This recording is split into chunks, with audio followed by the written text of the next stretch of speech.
Greetings and welcome to the channel. Now today is another folktale day, another old story, and this is about a shepherd and a wolf. Now the other day I was in the old village of Northworthy, which was now called Dearderby, because Vikings came and took over the place, and we kicked out those pesky Saxons and we made it our home. And I was in a longhouse, a very smoky filled longhouse at Neil Sigmundson's. I'd not seen him for a while. I knocked on his door and I said, "Hello Neil, how are you doing?" And he said, "Oh Braggy, come in, have some mead, sit by the fire, by the hearth." And Neil is a very famous farmer. He has lots of sheep and he's a great sheep farmer. And he told me a story he was told the other week about the shepherd and the wolf. So come with me and let's explore this tale.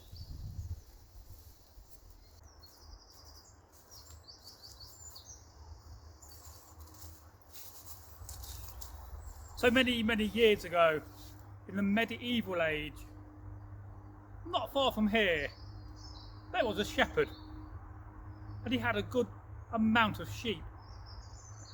He's many years old and had been shepherding for many years, and he lived in the hills near the moors of the Peak District, what we know today, or in Derbyshire, way up north.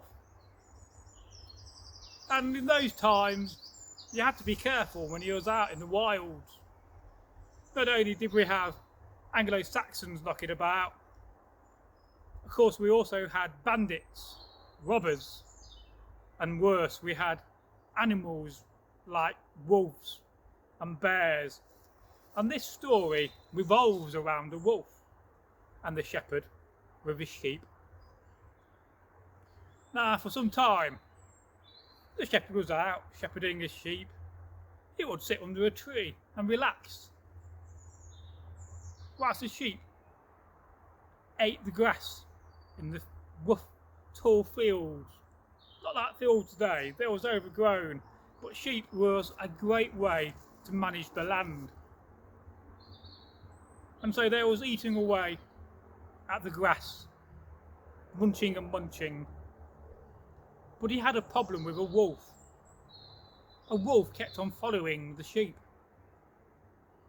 And this kept on happening, but the wolf did not attack the sheep. He would follow the sheep, he would walk around them with his big eyes staring at the sheep. Perhaps he was thinking of eating them, attacking them for food, but this never happened. And for a long time, over a few seasons, and a season is a year, through the spring and the summer and the autumn. For in the winter he would bring the sheep down to his longhouse and he would house them in an outbuilding.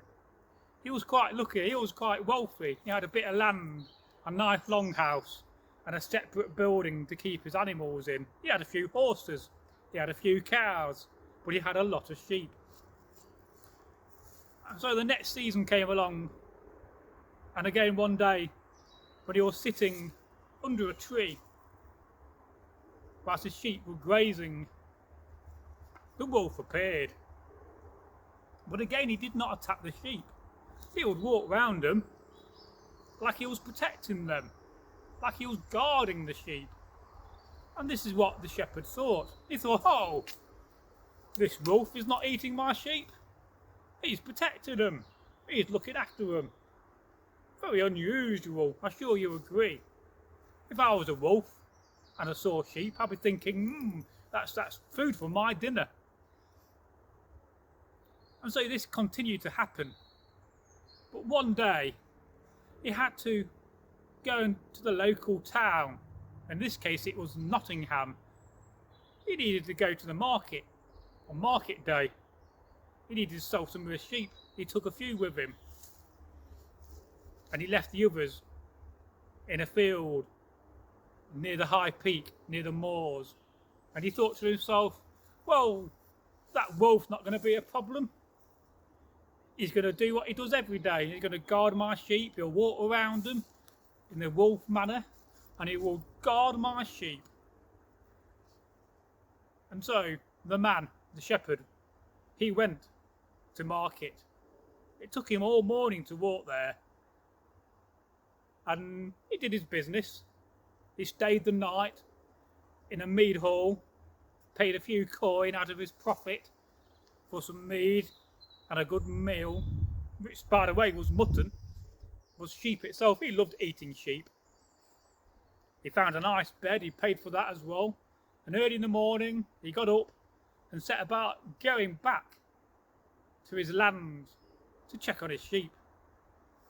He's been walking all day, went over an old bridge, went through a few villages. He knew a few people there, said hello, had a quick chat. Somebody offered him some water. He was very thankful for that, because not all water was clean back in the medieval times. And then eventually he was walking closer to where his sheep was. He came through a wood, through a clearing, and to a field where he kept his sheep.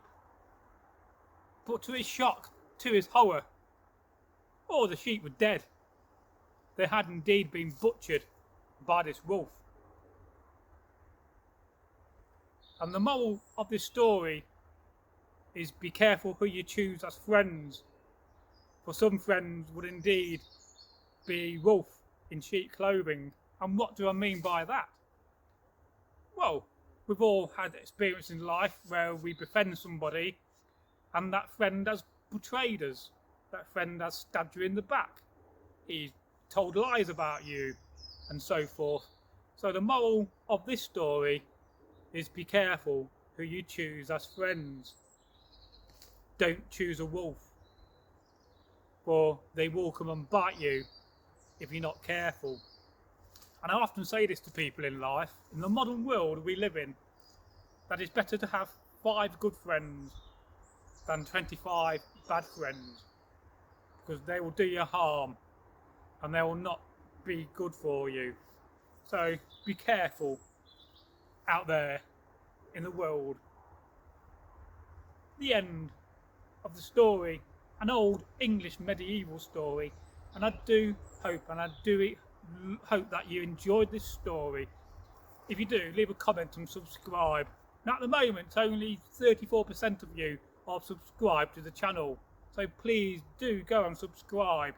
And if you're not a member of YouTube, sign up. It is free to be a member of YouTube, to sign up to have a free account.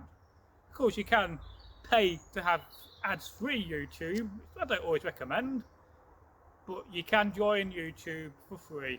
So it's goodbye from me until we meet again in another story.